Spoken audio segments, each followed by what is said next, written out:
You have bottles? And he's clinking already? New Warriors come out to play. Yay. I don't know Woo! what Jarrod's doing. He was prepared with the bottles. I don't know what I'm doing. You're prepared with the bottles, and like we didn't like banter for minutes with our normal Bravo Sierra. Oh, Well, we were behind the scenes, folks. We were troubleshooting some tech issues.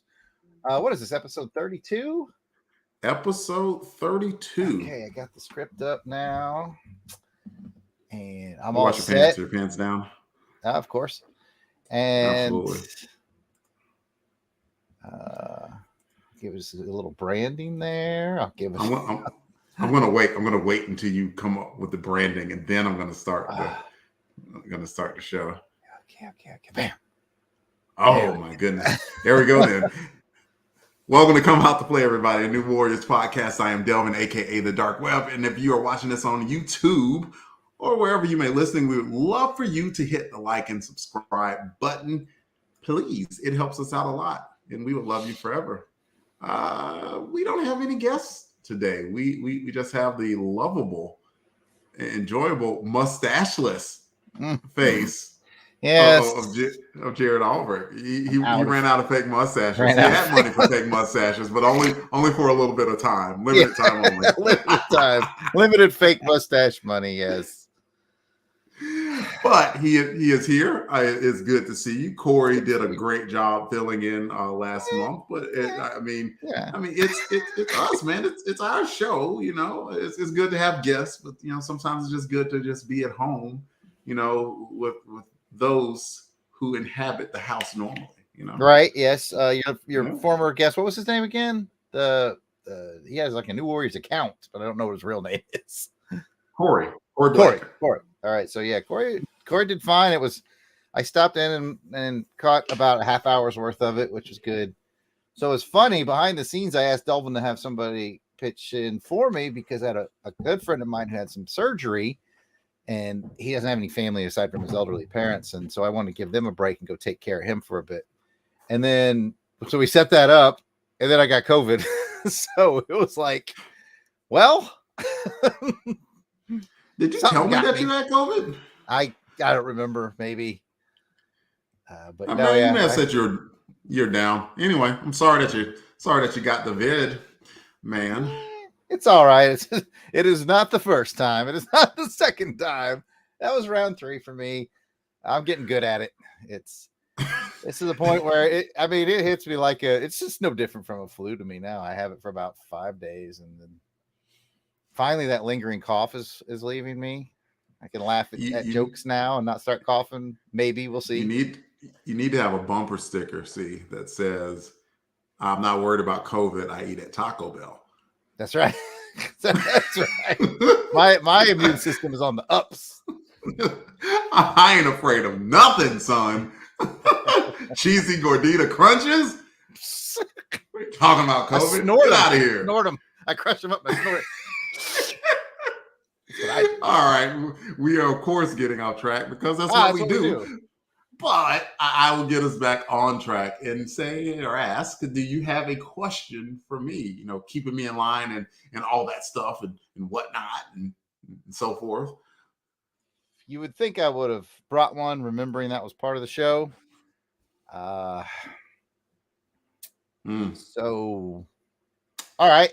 Last issue had some very 90s X-Force members in it. Cannonball. Correct. Warpath. Yes. I think those were the 2. I think there was 2. Yep, Cannonball and Warpath, and then there were some former New Mutants, I believe. Empath and Magma. Right. So thinking back onto your very 90s X-Force of that Liefeld era, who was your favorite X-Force member? Ooh. I believe it was Shatterstar. Like it was hard to turn down, the cool guy, even though he wasn't human, but he was I think he was from Long Shot's universe and had the ponytails and had like the sword with like, and he slice it, he throw it up in the air, catch it behind his back. Okay, can't say that. But so he had a lot of cool elements, and then as it turned out, like he had some sort of like electrical current powers or something that he would use the sword to vibrate and use the powers for. Yeah, like a single-bladed sword, a two-bladed sword, and a healing factor, if I remember correctly, too. Very Wolverine-y. Yeah, everybody has a healing factor one way or another. Like, I mean, if you consider that like a Amazing Spider-Man, for instance, like they covered this with Doc Ock at one point leading up to that storyline where he became the superior Spider-Man and everything. But he was basically on death's door, and he's like, because I took all these freaking knocks to the head from Spider-Man. I got CTE, y'all. So, you know what? Speaking of which, and Shatterstar, Liefeld, 90s pouches and whatever, but Liefeld basically put him in padded headgear. Yes. Which I thought, that's practical. That will help you in combat. It'll help you in combat. It'll help you if you're sitting there, getting knocked unconscious every doggone 5 minutes. Yeah, it'll land on something padded. So yeah, both of us are a part of the Shatterstar appreciation. Yeah, and I've always liked Cannonball quite a bit, but Shatterstar was my favorite 90s X-Force guy. I would love to know what Fabian, of course we've had him on the show, what had planned for Cannonball. Because like he was like in early days of X-Force, he was kind of touted as the one. Like he was like supposedly like an Eternal or something like that and everything. And Cable was grooming him and everything, but that sort of fell by the wayside. And it was like, I don't know what happened to that. I also liked Warpath too. Warpath was always very, very cool to me. And it's like they could have done more with him and they never quite did. But they give me a Warpath solo book right now. I'll write you a good one. I could do stuff with that character too. Because he's not tied to a lot. I mean, all you got to really know about is he loved his brother and he's cool. There's a lot you could go with him. There's plenty of play with Native American heritage. Yes. That could go on. And like, I can't, like, I know I have some Native American blood in me. And like all of that heritage and stuff and all the lore that goes like that they came from is cool as hell. So I'd have him. But good. I just like to tie all of that in would be fantastic.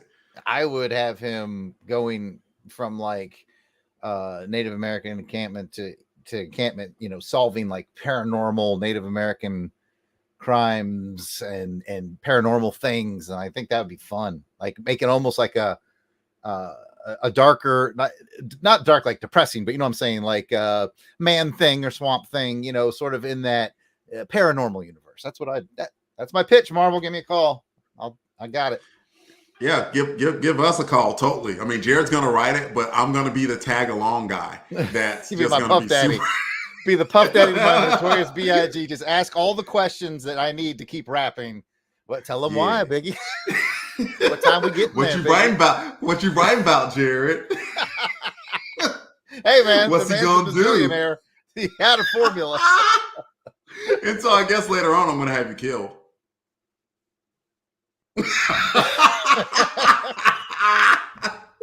And that's the show, folks. Why do people listen to us? I swear before goodness. Thank you to everybody who's joined so far. I'm going to do a quick read before I go into the show. Auburn Elvis, A.U. Kathy, Jason Lady. Let's see, Linkovich. Thank y'all so much. Seth Elmore. Thank y'all again. Courtney Holland. Courtney wanted me to know that she's watching NXT, which is like the third brand of WWE, which is supposed to be a really good show tonight. So hate that I'm missing it. Let's see. Have I forgotten? Bat Boy Versus also. So we got several people in the chat. If I happen to miss you, I apologize. Just wanted to say once again, thank you for coming. Oh, and Bat Boy also mentioned, I'm glad you reminded me too. He said, should check out the new Transformers comic book by Daniel Warren Johnson. It just came out last week. I'm going to have to go to my comic book store and get that on the pull list. I'm still a part of, you remember Atomic Comics, Jarrod? Mm-hmm. That you hipped me to all those years ago. I still get my books from them. Yep. No. That's from San Antonio. I thought Atomic ended up buying those guys too. Really? Oh, you're talking about no, the North Carolina thing. Yeah. That was it'll come to me. It's got a different title, or maybe they changed it. But when I was buying now it's Atomic Empire. Okay, it used to be Atomic Comics. Whatever. Yeah, they're good folks. Good mail service.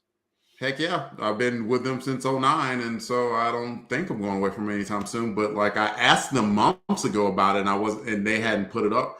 But I'm definitely considering getting that new Transformers because I wouldn't mind having some new Transformers in my life. But we're not here to talk about Transformers. We're here to talk about New Warriors. Come out to play as a chronicling of the 1990 series, The New Warriors. The first volume of New Warriors ran 75 issues. Jarrod and I will cover all of the first volume as I rediscover my love for the series and help Jarrod find his. So grab your skateboards and bucket helmets. It is time to play. Today, as I scoot over, because I already know what Jarrod's doing, we're covering New Warriors 32. Cover credits go to Derek Robertson and Larry Malstead. Covers up. Jarrod's going to talk about it. Hold on, let me skip back over. We got this new layout thanks to Pat, so we don't have to push as far over anymore. I did. I came back and I was like, so Jarrod, tell us what you're talking about. we're getting the new layout here, folks. Don't you worry. Let me turn this shield off my forehead. Ding. There we go. What am I supposed to do? Describe the cover, something like that? Something like that. All right, let's take a look at this cover. And in fact, I will take the banner away so we can all see it real good. All right, so this is a fun cover with like a ton of motion and motion. I should have prepared better for this. All right, so you've got the everything is swirling, and when I say everything, that includes the title font, the Marvel Comics logo, even the issue number. Everything is swirling towards a vortex in the middle. The New Warriors logo is red letters highlighted by white on a blue background, and it has a banner above it that says Forces of Darkness, Forces of Light, Part 2. The Marvel Comics logo is that very 90s one that I love quite a bit, and it's yellow. And there's, again, just a ton of black and white swirly whirlpool motion, sort of pulling everything towards the center of the cover. Looks like the first person to go in is going to be Namorita, followed by Rage, and then probably Nova. Next into the whirlpool is going to be Speedball, and then lastly will be Firestar, who I think is actually singing. She says, "I believe in life after love." And so it's one of those ones that plays a lot with the formatting of the cover, which makes it energy and interesting. There's a blurb on the top right that I can't read on the screen, but I've got the book right here. It says, "A new era of Warriors greatness begins here." And there you have it. Well, you sort of kind of described. Is there anything else that you want to talk about? How it made you feel? Did you like it? Did you not? Oh, I definitely like it. I love it when they play with the fonts and the titles and all that stuff, and it really brings a ton of energy. It's a super creative cover. You can tell they had a good idea for it, and it's well executed. This is Derek Robertson's art on the cover, right? Mm-hmm. He loves the strong facial expressions, and they work well here because it's very panicky, being sucked into this vortex. So yeah, no, I look for a high score. So a few comments from everybody. We got Jason Lady who says he loves this cover, and Courtney says that's crazy cool. Auburn Elvis gives a slight critique and says lots of lines. The artist must not like his inker. I think you know what? It's part critique, part I think a little bit of pandering to Jarrod. I will say this. I will interject. This isn't so bad. A lot of people see a lot of lines and a lot of ink and say, "Oh, that must have been rough on the anchor." No, this isn't bad at all because there's almost no way to mess up. It's just swirling black lines. Like if it's tech, and we've talked about this tech, robot, perfect lines and all that. I would take a cover like this all day long because you can't mess it up. It's just swirling lines. But that's nice. A common thing that people say. I remember Van sending me a page to ink for Cold Lightning, and it was all in all these caves, He's like, "Oh, you're gonna hate me because of all the darkness in these caves." I'm like, "No, man, those are just rock shapes. You know, like you can't mess that up." So yeah, it's easier than you might think. Okay. And a few more comments. Auburn Elvis says 30th anniversary Spidey is rock solid. It's crazy now that we were celebrating 30 and now Spidey is 60 years old. I don't Oh like my that goodness. comment. I don't Bro, like it. me neither. And Jason Lady adds, Firestar's facial expression is great. You can hear her going, ah! Do you believe? All right. So those are the. Oh wait, and A Kathy MVP says very dynamic. So everyone has a lot of cool things to say about it. And for Derek Robertson's first cover, right? A lot of energy. He put a lot of energy and effort into it. And His first cover. This is and I just a quick correction. You mentioned Forces of Darkness, Forces of Light, Part 1. It's part 2. It's Part 1. My bad. And no, all good. But the reason why I want to bring that up is if you notice, there's a vortex or whatever, and the heroes are being sucked into it, but there's no enemy.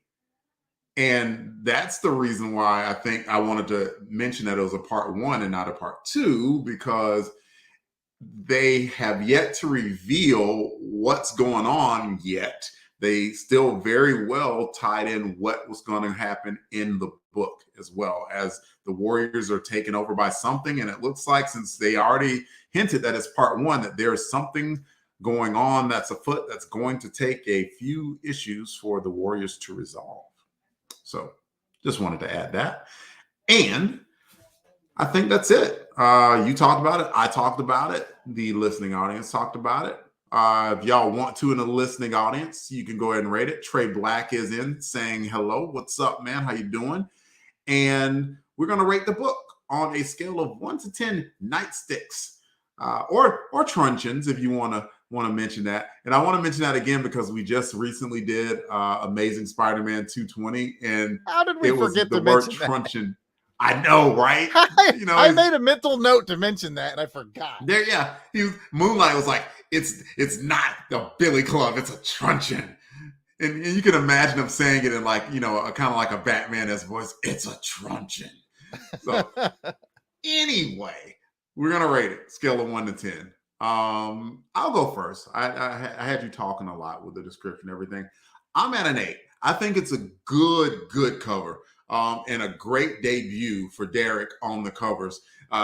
We're both sticklers for, hey, if you draw the book, then you should draw the cover too, because that's the artwork that you're expecting. And this very much is Derek in his own great cartoony style. He does a great cartoon style that still is rooted in some realism. So an 8 to me is a great start for him. What do you think? I will. I'm going to tip the hand of some of the comments in the chat right now, and I'm going to join Jason Lady as two cool guys, and I'm going to give this a full 10.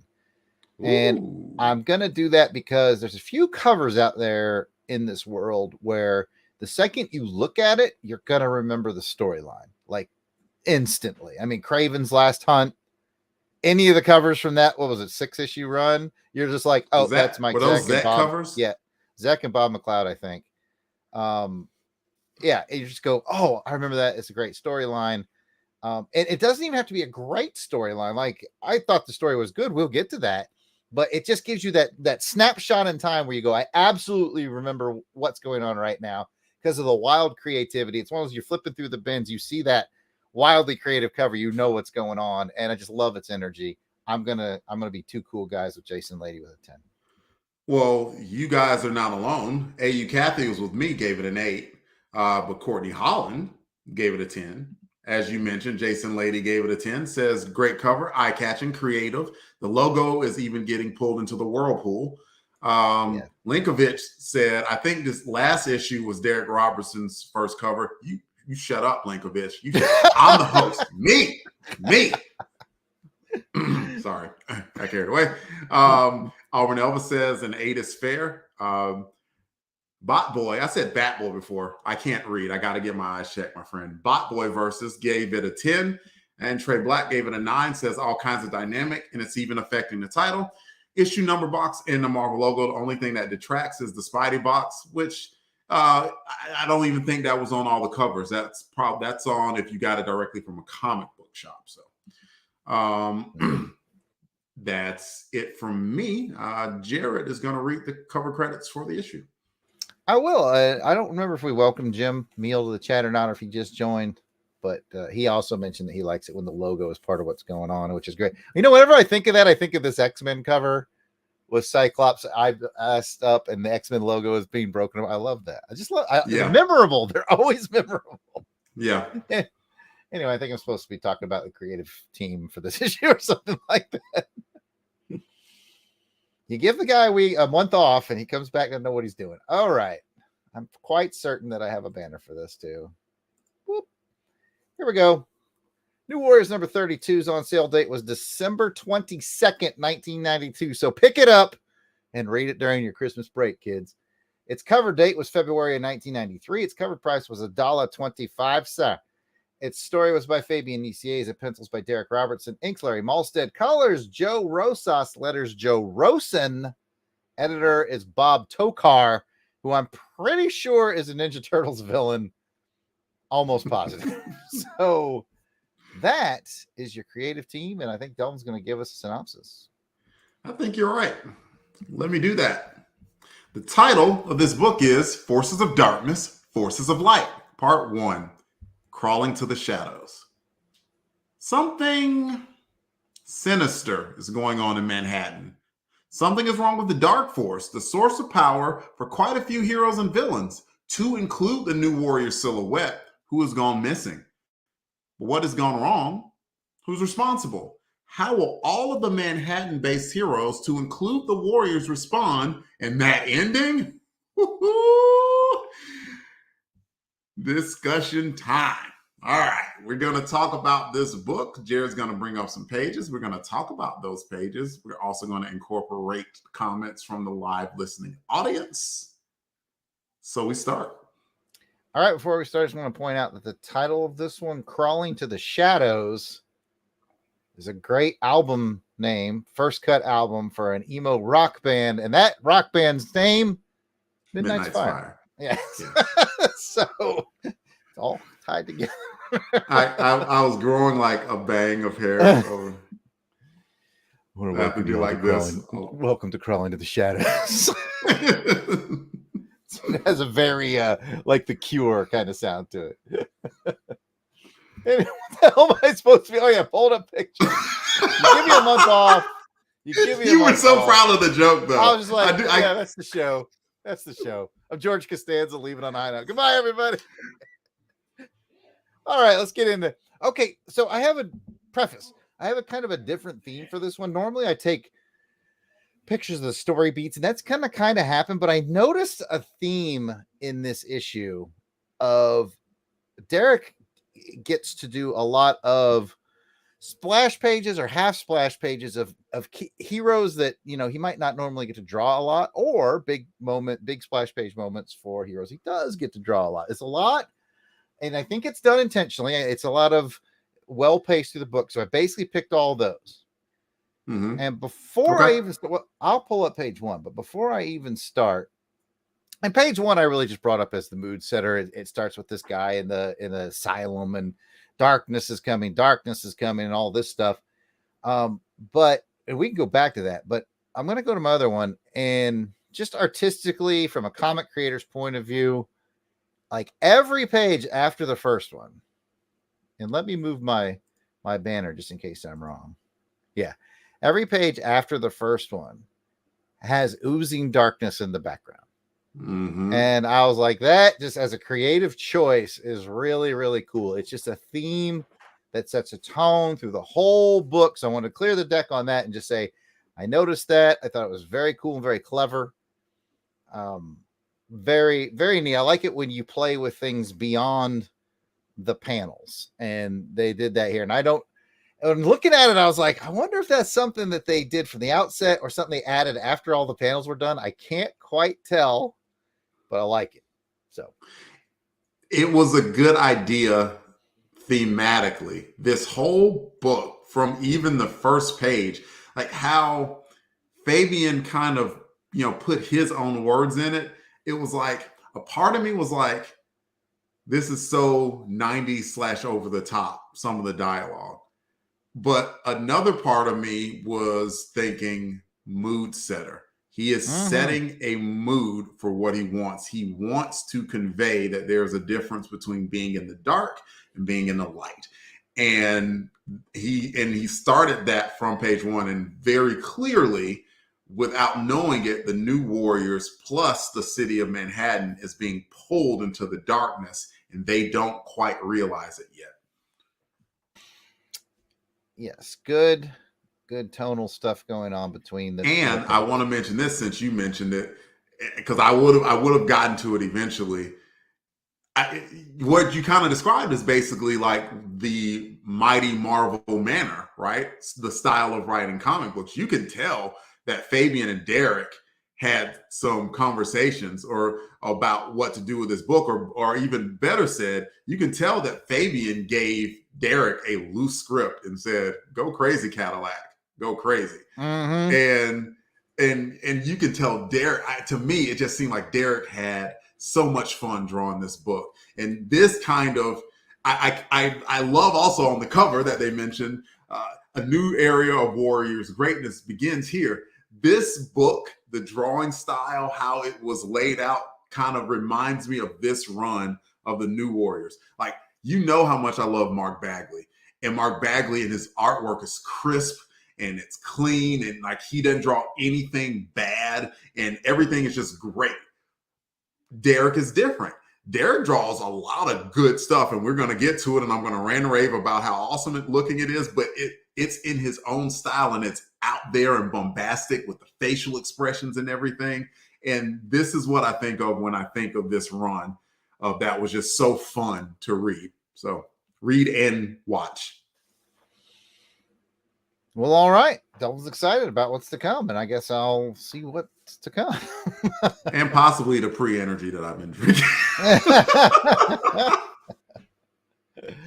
Oh, man. Not to compare myself to Fabian or Mark to Derek, but, me and Mark making comics, we just had a Zoom meeting a week ago talking about Shipwreckers. It's coming close to getting to the end, folks. This is not a plug for Shipwrecker, but just what you were saying, Mark actually thanked me. He was like, "Thank you for writing the scripts the way you do, to where you give me enough information on the layouts and all that, but you don't handcuff me." And especially when I get to action scenes, there will literally be like 3 pages that just say, "Have our character just killing zombies, have fun. I don't care." Yeah, and that's what you got to do to get products like this. So I'm not, again, it's not a plug for my book. I just sort of an inside baseball, how writers work with artists. I can feel that very much here. Very much. Real quick before we go on, a couple of things. Courtney Holland asked me, did I tape NXT the wrestling show? I didn't, Courtney, but I'm going to read what happened because, again, I know it's a big one. So I will do at least a read through of what happened. And then she adds, that's her face when she goes to a haunted house. And Auburn Elvis adds, apparently that's someone named Enrique Galante, goes by Asylum. Not real familiar with him. I wasn't either, but Jason Lady adds, in the annuals that year, each annual introduces or features a new character. Asylum was the New Warriors' contribution. This is why we have a live chat, Jarrod, because I would not have remembered who the heck Asylum was either. When they said his name, Asylum, I was like, I know him from somewhere. He must have popped up as a guest star in something that I've read, because I was like, that rings a bell, but that's as far as that thought went. I was like, that rings a bell, and that's all I had. Is Asylum the character that's a part of Cyanex? Yes, that's Asylum, right? The black, flowy, dark force character. Oh, there. Okay, and that makes sense because this is the Darkness and Light story. That's where I've known him from. Okay, he's been in the book before. There it is. So, but we never got to see him like this. Okay. Yep. Got it. Well, and sure enough, Trey Black comments and says the original Asylum was part of Cyanex. Yep. All right. Great. I'm more familiar with his brother Arkham. Let me bring up another picture. All right. Please. Yes. All right. So again, the theme here is going to be the splash page hero moments. We start with Nova. He's just finished a date with his high class lady friend. There's a really bad joke on here that I think a 14-year-old Fabian Nicieza probably wrote. But I'm more focused on splash page moment, high energy hero moment, but so dark. Even the colors are muted. This is a theme that they run through this whole book. For those of you watching live, you can see the black just oozing out from behind the panels there. You're more familiar with a more bright and colorful Nova, especially when he's in this big happy moment, but it's not as bright as you would think. Delvin. Yep. I don't have much to add on that, other than I do like that they sort of set the, and it was already set, but they set the standard that, like, Laura and Rich Rider seem to be an odd couple of sorts, but they seem to be into each other because of those differences. Like, I think Rich kind of digs dating a, uptown girl living in her white bread world. And then you got Laura, who kind of had, dating, the scruffy, the backstreet guy. Yeah. Yep. All right. So, yeah. So it's cool that, even though that wasn't the main part of the storyline, that they wanted to just introduce that, yep, they are still a thing. And they seem to be getting kind of copacetic. He does have a good thing in his favor. Well, two good things in his favor. He's got a pretty good sense of humor, and he's ridiculously handsome. So, I mean, he's doing all right for himself. Right. Yeah. It's like, all right. You might be scruffy. You might not have a lot of money, but you cute though. Yeah. He's pretty funny, and he's built, and he's handsome.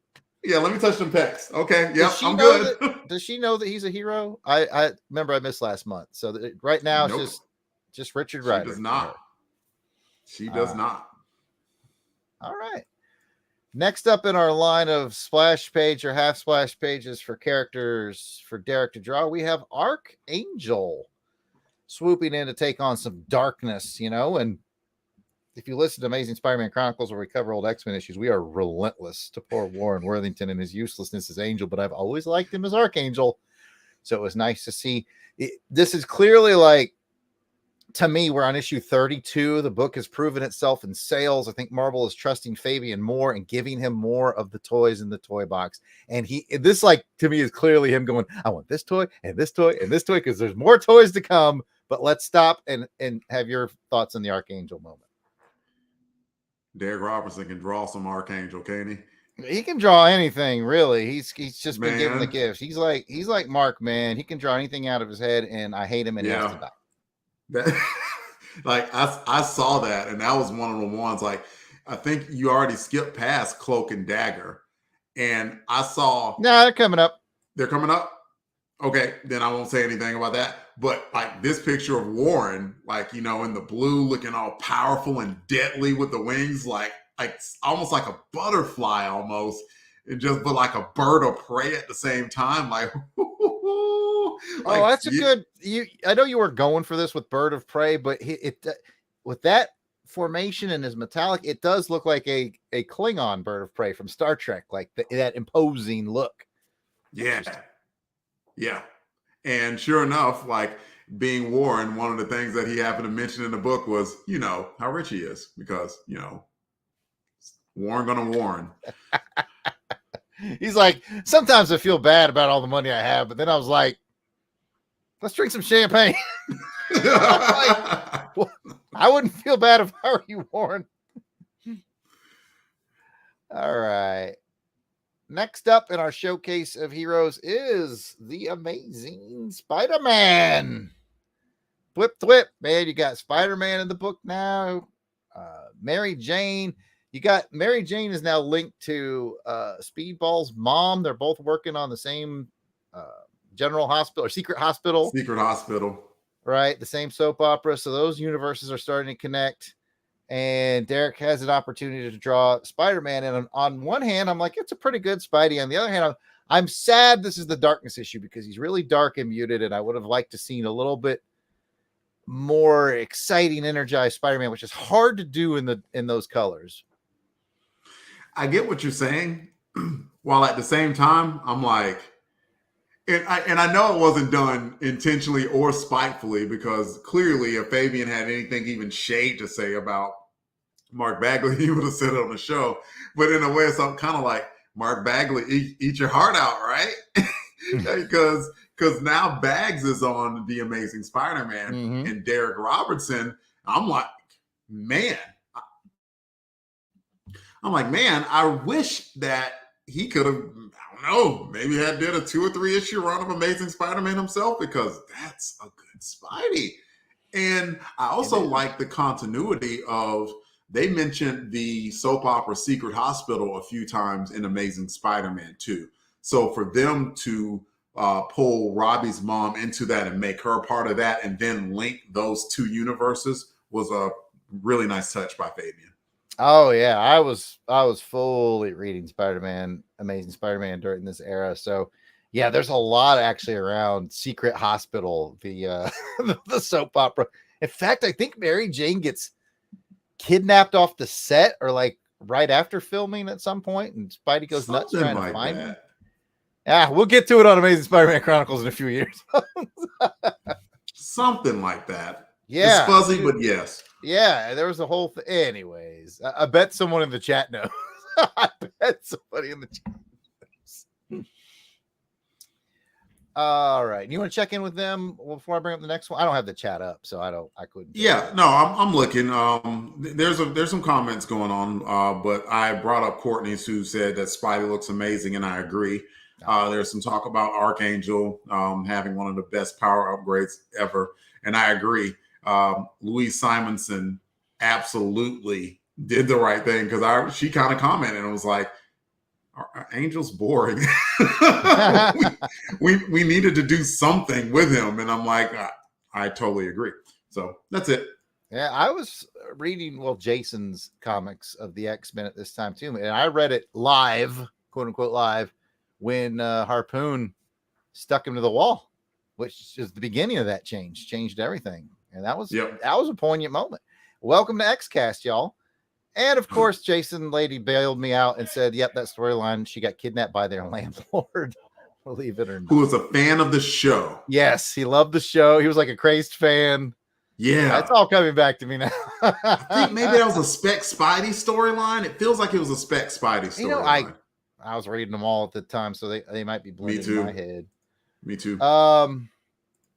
You asked for it. You got it. Here's the Cloak and Dagger moment where Derek Robertson just continues to like again, I have this very strong feeling that Fabian's like, hey, they gave me all these toys to play with.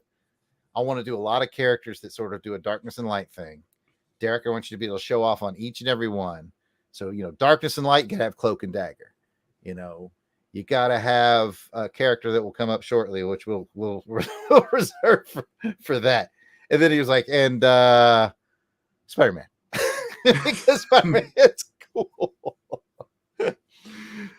So Spidey is cool. And I always perk up when I see Cloak and Dagger. This is one of my the Rick Leonardi run of them in the 80s is a book that I read as a kid pretty religiously, no pun intended.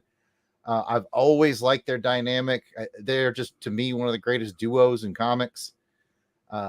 They could have been, and sometimes they were a little, teenagery and silly a little bit, but the book was taken seriously. It's one of those things where it was taken seriously.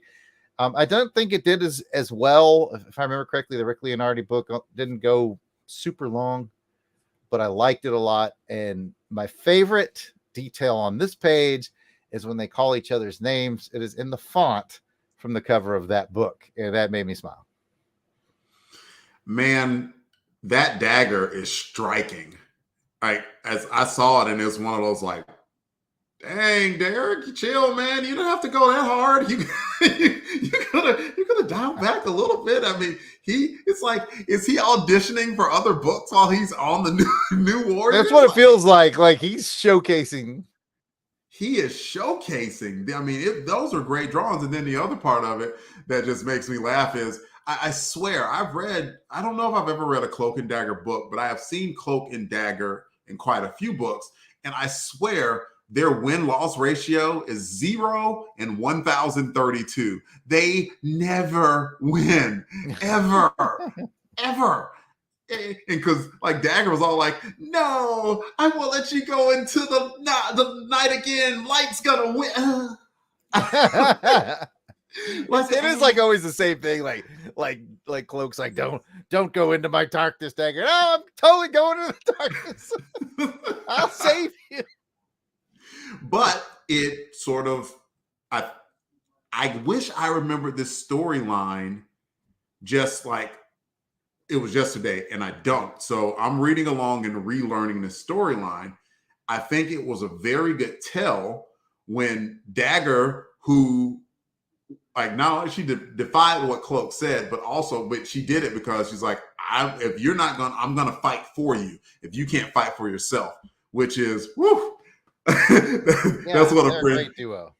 Yeah, that's what a friend should do. But then also she comes in and she sees a number of people. And she was able to survive in there because she was a being of light. And somebody, they didn't show who, plucked her out and threw her right back out into like the real world. It's like, you do not belong here. You are a being of light. And this is a dark world. And so I think that's a little bit of portend for what's to come, but I can't remember fully. So I'm looking forward to reading the storyline again. I'm definitely excited about the appearance of Dagger. And now it brings us to another moment in the book, another splash page excitement. Derek draws a speedball that the only thing that makes me sad about it is his speedball pose is better than his Spider-Man pose, and speedball is out Spider-Manning Spider-Man with the pose. This is a Spider-Man pose. And so I kind of wish that the Spidey splash page got this treatment, but maybe this is him kind of showing his, I don't know if it's one of his favorite characters or not, but it feels like it. Yeah, he has drawn a few dynamic, speedy poses, and I'm okay with it because it is the New Warriors and not the Amazing Spider-Man. If it were the Amazing Spider-Man, it better be the other way around. You're not going to give Speedball the showcase that you'd give Spidey in an Amazing Spider-Man book, but you definitely would in the New Warriors. So I like that moment. And then to continue, a lot of times when Speedy's bouncing all over the place, it's bubbles, it's exuberance, right? Nope, not here. Still dark, still super dark where he's bouncing around. And even though I kind of like, he turned into Speedball by running his head into the wall like a freaking maniac. That got past me. I was so busy looking at the splash page. Like I read the words, but I skipped. I didn't see that he smacked his head. Yeah, I double checked that. It's like, he better be glad his powers work because he would have had a broken neck otherwise. Just real quick, a comment I'm seeing from Jason Lady, who's saying props to Robertson's drawing of the background buildings. A lot of artists wouldn't have put in the effort or have time. Yeah, that's when Larry Mulstead was like, yeah, thanks a lot. So happy to bust out my rulers to do those buildings for you. You got another page coming? Of course, I do. We have two more, in fact. We have this one, which not necessarily a splash page moment, but Doctor Strange gets in on the mix as well. He basically senses a disturbance in the Force. And in typical Doc Strange style, goes to investigate. And when Doctor Strange comes into your book, there's something pretty big and powerful going on. And so I saw that and was kind of intrigued by it. Years later, in a Spider-Man storyline, Doc Strange kind of appeared and was like, there is something going on here. I don't like it. And he disappeared. Like they showed him and then he disappeared for like 6 months and then came back as like, it's this thing when it was time for the big reveal. So like, that's what Doc Strange does. Like, so I'm interested to see his role in it as well. And very well drawn. Of course, it was, Doc Strange was aware that something was going on, even though he was already cloaked in shadows as per the art. But then as soon as he left and went to the darkness, even that candlelight went out. And that was a nice touch. And our final. Let's see. Just real quick. Jason King just mentions, let's see. They're talking some Spider-Man stuff. So he was just, since it's not germane to what we're talking about, I will. We still love you, Jason King. I will say hello to Jason King, though, because we had not mentioned him before. So welcome to the chat, Jason. The Weasel's Skull himself. I love that name. Here we have the last page of the book. I wanted to include another splash page of Rage getting covered by darkness, which was really good. But this is I think I actually posted 9, which is high for us on this one. So I did jump to the last moment where Rage basically gets dipped in darkness, and then a mysterious dark figure just basically beats the crap out of him. And here's the aftermath, and it's revealed that Namorita has clearly survived the Exxon Valdez incident and is not pleased. There's an 80s joke for everybody. Is not pleased about it. Yeah, so I just had a thought on that. The darkness kind of washed over both of them. Rage made it through. If you remember a couple of issues ago, he combined with his dark side. That was from the Infinity Crusade or something like that. He combined with his dark side. So in a way, he kind of faced his demons, right? And maybe that's why he was able to survive this. Because he should have been overcome by darkness too, and he wasn't. But Namorita was not. Namorita hasn't confronted her demons like that. And sure enough, the dark force washed over her and completely converted her. And I felt it was the page before that, it made me kind of cringe a little bit because the couple of pages before it was showing how very smart and capable Rage is. And you remember, he's 14 years old. He's young. And he's young, but very smart, very capable. He's working the computer stuff. He overcame that darkness. But his friend betrayed him, and you could even just see the look in his eyes, Nita? Why are you hitting me? He didn't even defend himself. He was taken by surprise so much, and that led to this splash page where Nova comes in and is I don't know what's going on, but you're stopping this right now. She gave it to him. Hyped. She gave it to him harder than she gave it to the sea urchin, man, when she was mad at that guy. And she was mad at that guy. So it's they use sound effects like crunch for a punch to his eye socket, which tells me she probably broke it. Oh. Right. Not pretty. And Rage is a tough dude. Rage is he can take the hits, he knows what he's worth. So but so that means Nita probably was not holding back. Nita was hitting him as hard as she could because she's very strong. Yeah. So a couple comments on the page. Jason Keene says, LOL, no problem. I'm always off topic. Dude, who cares? It's you're in the chat. We appreciate you being here. Trust me. That was no shade whatsoever. Jason Lady says, great Nova hero pose there. I agree. Almost Captain America-esque there. And Jason King replies, agreed about the Nova page. Nita looks very menacing on the top of the page as well. Oh yeah, she absolutely does. Yeah, a couple of jokes from Auburn Elvis and Jason King, but we can move on. Well, that's about it. Any final thoughts on the story? Yes.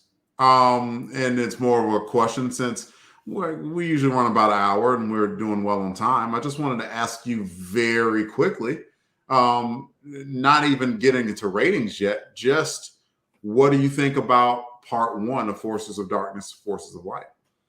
Well, it's coming on the heels of one of my, not his favorite story arcs, their whole Trans-Sabal. Is that where they went? Mm-hmm. Yeah. Yep. I wasn't big on that one. It was okay. I didn't hate it. It just wasn't for me. So this is ironically darker, but it's intriguing because it's clear to me that somehow his silhouette is still missing. She has a darkness power. she's going to get wrapped up in this somehow, and I'm waiting to see how that plays out.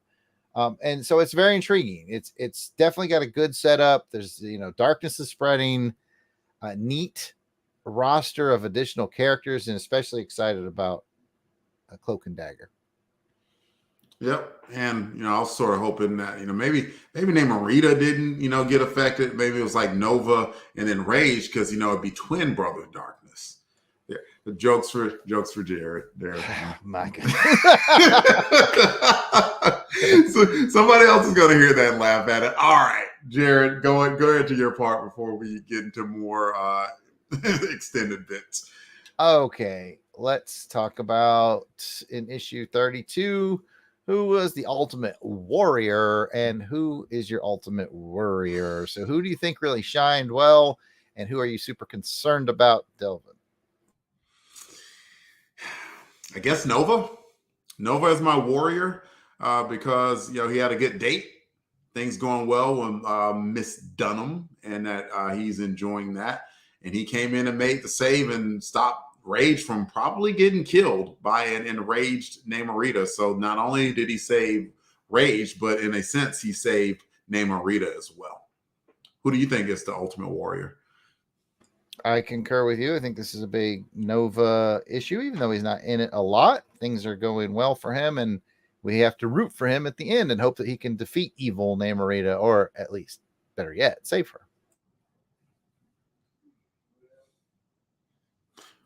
Just real quick, I read a couple comments. I didn't mean to click on that one, but Auburn Nova says, yeah, Nova. Well said.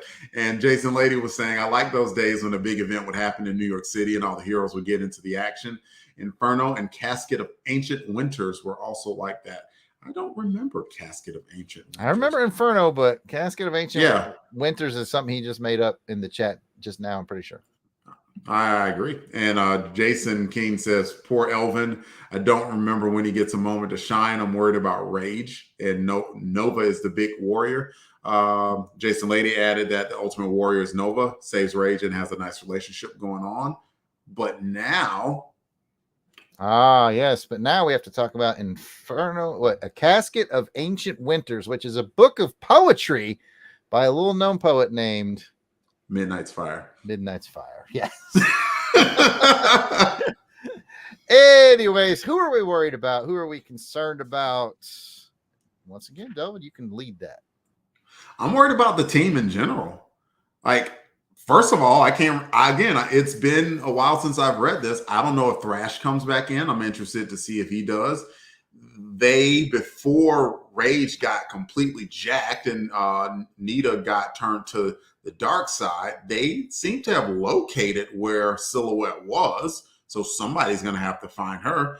But the team is going to first have to figure out what to do with this insanely powered Namorita. What do you think, man? Just because I am who I am, come from where I come from, I'm worried about Dagger. I'm hoping we see more of her and hoping that she can play a key role in saving everything. But things weren't looking so good for her. And clearly easy to be worried about Namorita, especially Darkness got a hold of her. But I'm worried about my girl Dagger. I hear you. Our audience once again bails us out, my friend.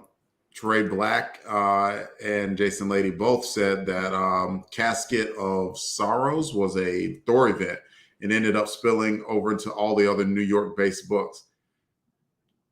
When did it spill over to Spider-Man? I have literally every Amazing Spider-Man. I don't remember Casket of Sorrows going in there. I still swear that y'all are making it up. They made it up. I just want to point something out because I'm sitting here. I read it in this trade that I think you sent me.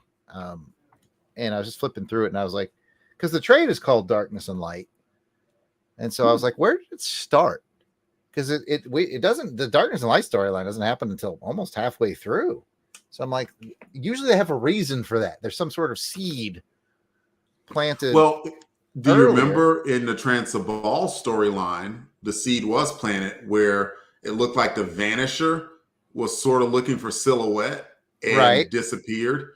So there's that. This goes all the way back to 27. Mm-hmm. And 27 is where it starts. And 27 is the one where Rage faced his dark side and won. Okay. And where Speedball faced his dark side and won. Yeah. So I think that's interesting. I feel like that might come into play. If it does, I'll be very impressed.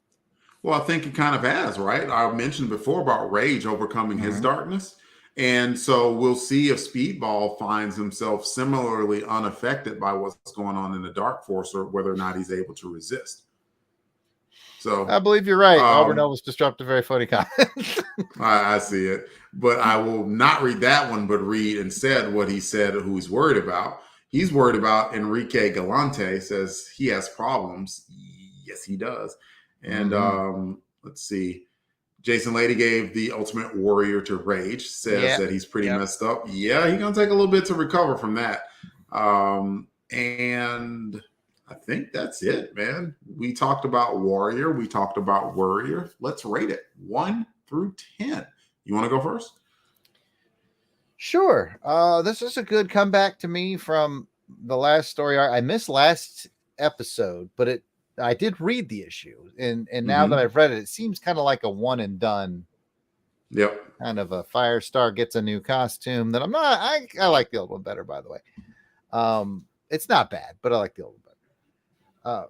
So it seemed like a one and done. So I go back to the Transball one, which I didn't rate very high. It didn't really do it for me. I found it more annoying than entertaining. This is entertaining in it, but in a dark way. So my initial thought was I will give it an 8. But much like we did on a recent recording of Amazing Spider-Man Chronicles, we're reading this in October, which is the spooky season, right? And I think this is a great time to read the storyline. I think that just will give it one more point, and I'm going to give it a 9 because I'm very intrigued on what happens next. It's got that dark spookiness during the Halloween season. I think the timing of this couldn't have been better. And this shouldn't surprise you, right? Like, since this is, I am more of a cautious approacher. I think it's going to be, all I remember was this was a good storyline. That's it. And clearly worthy of a trade paperback. Clearly. I mean, and Marvel doesn't do that with all of its books, right? And so they thought enough of it to put it into a trade paperback form. I'm at an 8. It was a good place setter. To me, like, it was light on story, but intentionally so, in that they wanted to build the mystery.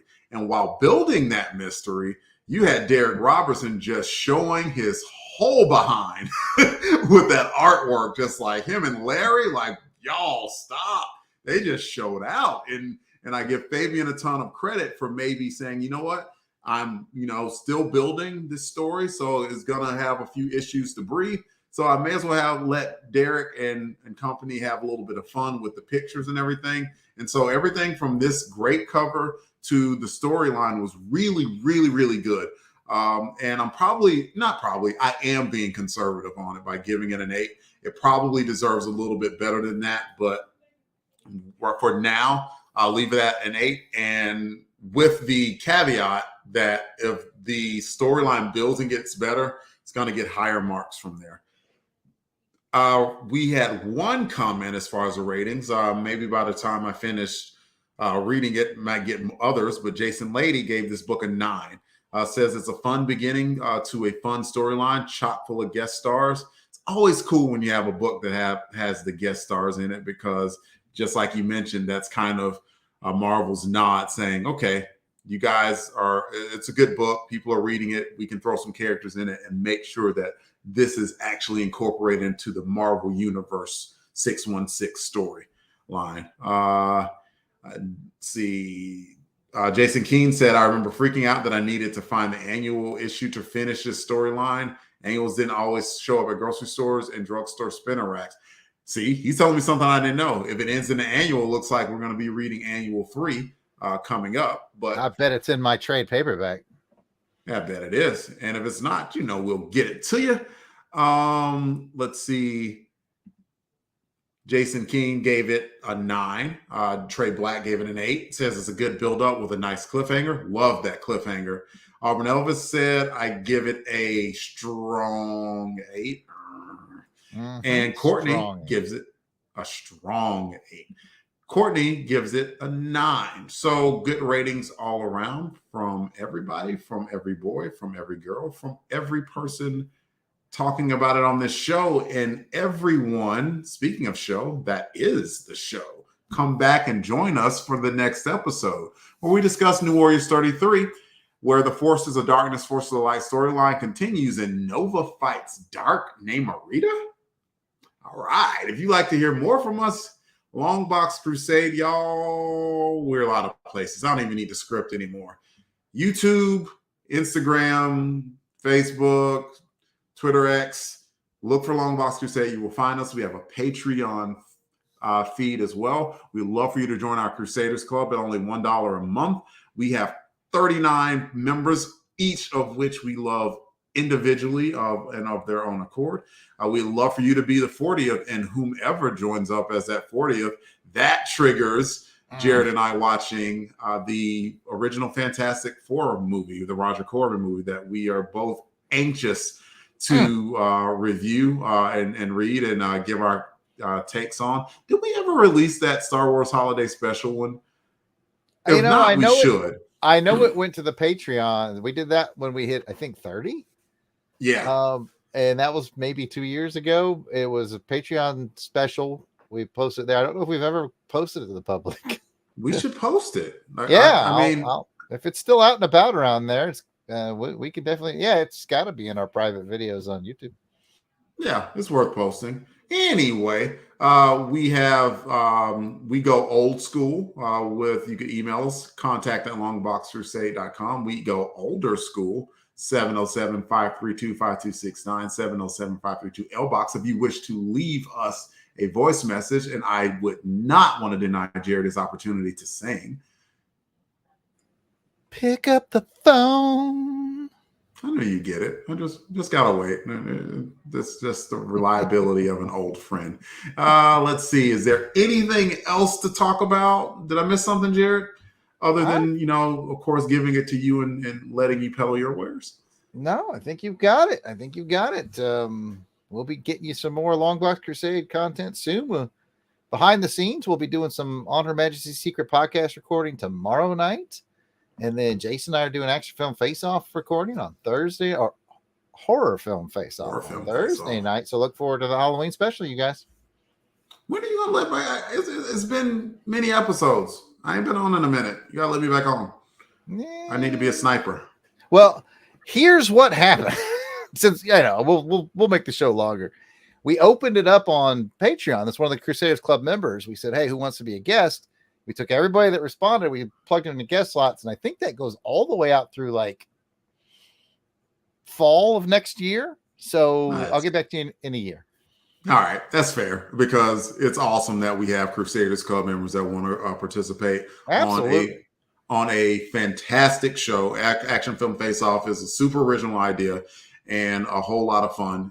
The last one is so far our second best viewed or listened to show on YouTube, which is awesome.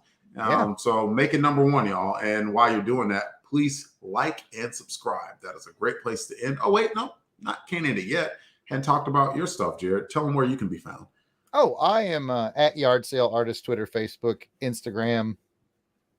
And you can check out my artwares at www.theyardsaleartist.com. Where can they find you, Delvin?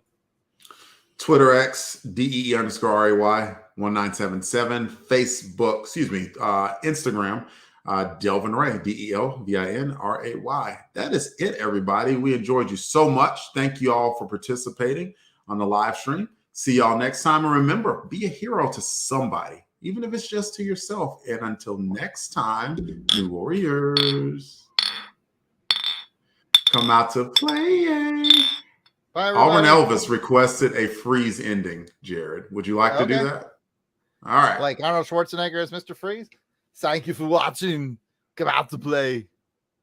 Oh, see, there you go. Freeze ending. Okay. Nope, that one works. That's just as good. You don't have to do two freezes. One freeze is enough. Night, everybody. See you guys.